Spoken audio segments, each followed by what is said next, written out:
اسمي مش هيفرق معاك، بس أنا واثق اللي هقوله هيفرق معاك جدا، أو يمكن كمان يساعدك تلاقي حل المشكلة بتدور على حلها بقالك سنين. أنا شاب زيك، عندي 27 سنة، بس مدمن أفلام إباحية. الموضوع بدأ معايا من وأنا لسه صغير، ما كنتش فاهم إيه اللي بيحصل أو أنا بعمل إيه. كل اللي كنت فاهمه إن أنا لما بلمس جسمي بأماكن معينة كان بيديني إحساس كويس، وفي نفس الوقت كنت في البيت بمر بضغوط، وما كانش عندي حل أهرب بيه من الضغط ده غير اللعبة اللي أنا اكتشفتها، إن أنا أكون بلمس جسمي بالطريقة دي. وكان جوايا إحساس غريب بالذنب ما كنتش فاهمه، عمري ما عرفت هو جاي منين.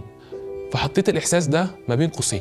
أولى ثانوي قابلت واحد صاحبي، وكان الحاجة الوحيدة اللي بيعملها في حياته هو إنه بيتفرج على أفلام إباحية، وعملت معاه دور الخادم بتاع الكنيسة اللي هو دايما بيدعوه للصلاح وبيقول له ما تعملش كده وده غلط. وبعدين ابتديت ألاحظ إن تقريبا ما فيش حد غيري في الفصل ما بيتفرجش على أفلام. فضولي غلبني، ففتحت الكمبيوتر، فتحت النت، وكانت فاتحة ما عرفتش أقفلها تاني، وده أفقدني السيطرة. وابتدى فقداني للسيطرة ده يزيد مع مرور الوقت، وجريت على الكنيسة. بس للأسف القادة في الكنايس ما كانش عندهم أي حل. كان كل الأفكار اللي بتتقال لي أنت بس قوي إرادتك، أو يقول لك صوم، أو يقول لك صلي، أو يقول لك احضر الكنيسة.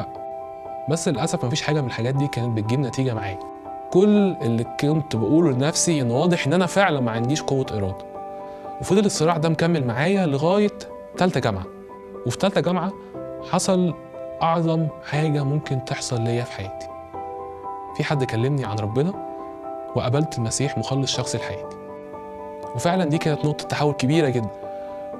بس للأسف الموضوع ده فضل مكمل معايا، وده اللي حسسني بالذنب أكتر. إن أنا كل ما بخش لربنا، وكل ما بعرفه، كل ما بحبه، كل ما بحس بحبه، وألاقي نفسي في الآخر بغلط وبزعله، كل ما بحس بذنب كبير. وابتدى الموضوع يزيد. كنت مركز جدا ان انا احاول اقلل عدد المرات اللي بعملها، بس اللي ما خدتش بالي منه ان في الوقت اللي انا فيه مركز على ان انا اقلل عدد المرات او عدد الساعات، زادت من الناحيه التانيه. فبعد ما كنت بتفرج على جنس طبيعي بقى ده مش مرضي بالنسبه لي، ومش مشبع، بقى ممل جدا. بقيت اتفرج على بنات مع بنات، وبعد كده بقيت اتفرج على حاجات شاذه زي افلام التعذيب والافلام اللي فيها حاجات غريبه، وكأن الوضع الطبيعي بقى ممل.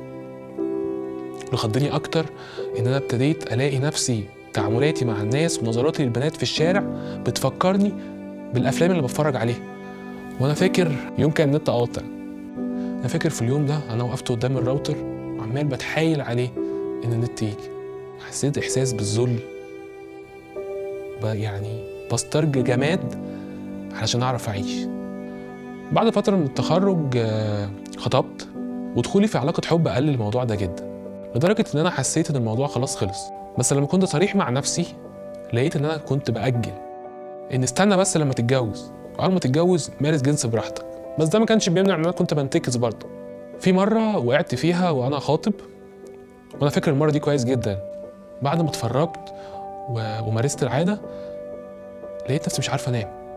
طول ما أنا نايم شايف نفسي عمال بغرق، بقع جوا بحر مضلم، عمال بقع لتحت، مش فاهم ده ايه، بس ماليني خوف وماليني احساس بيقول ان خلاص الموضوع انتهى، وكأن ربنا يعني يأس مني. صحيت من النوم وقعدت اصلي واقول يا رب ارجوك الحقني، ارجوك طلعني، انا اسف مش هعمل كده تاني. فضلت في الصراع ده لغايه الصبح. فاكر قوي ان انا وانا نايم كده في الصبح بعد ما تعبت من كتر السهر، شفت ايد بتتمد جوه البحر المظلم اللي انا عمال اغطس فيه وعمال انزل فيه لتحت، والايد دي راحت واخداني ومطلعاني لفوق. وساعتها حسيت ان ربنا بيقول لي في الوقت ده خلي بالك، انت كنت تعبان، بس انت يوم ما بتجري على الفرجة والعادة انت كأنك بتسيب حضني وبتجري تحضن ابليس.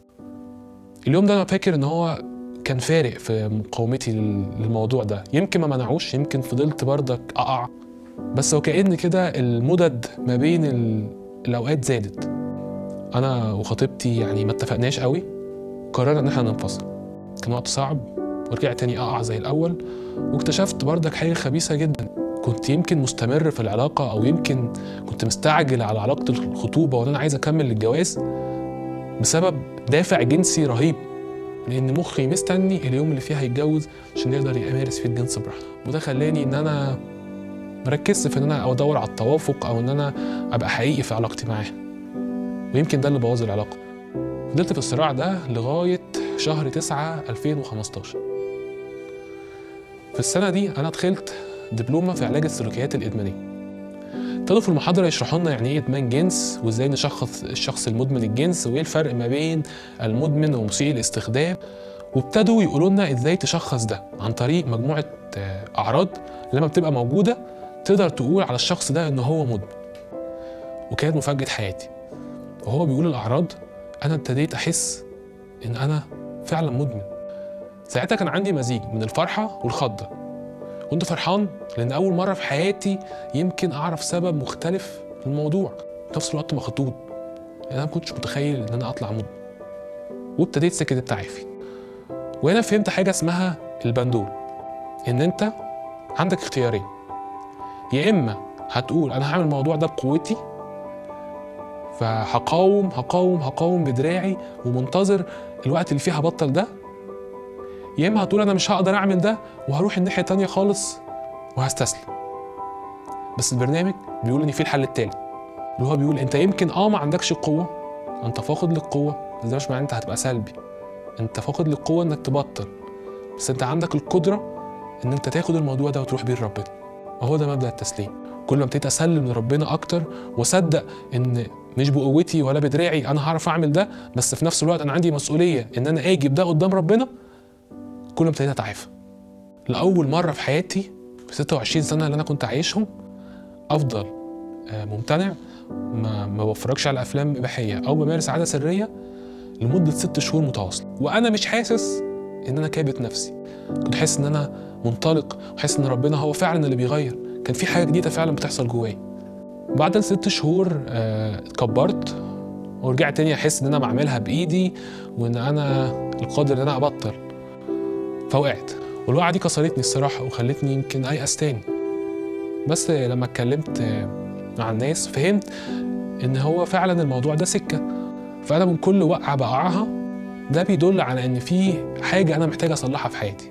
وهنا اتعلمت ان الموضوع مش بس روحي، الموضوع مش بس تسليم، لكن في مهارات حياه، وفي ان انا اعيش يوم متوازن، وان انا اكتشف نفسي، وان انا افهم نفسي اكتر علشان اعرف اتعامل مع الملل، واعرف اتعامل مع الغضب، واعرف اتعامل مع الضغوطات اللي بمر بيها في حياتي. التعافي سكه، الموضوع مش زرار او حاجه هتك عليها. واوعى تصدق الخدعه والكذبه الكبيره اللي ابليس بيكذب بيها على الجيل بتاعنا وبيقول ان مفيش حل. الحل موجود، والتعافي ده اروع سكه انت ممكن تمشيها مع ربنا ومع نفسك ومع الناس اللي معاك.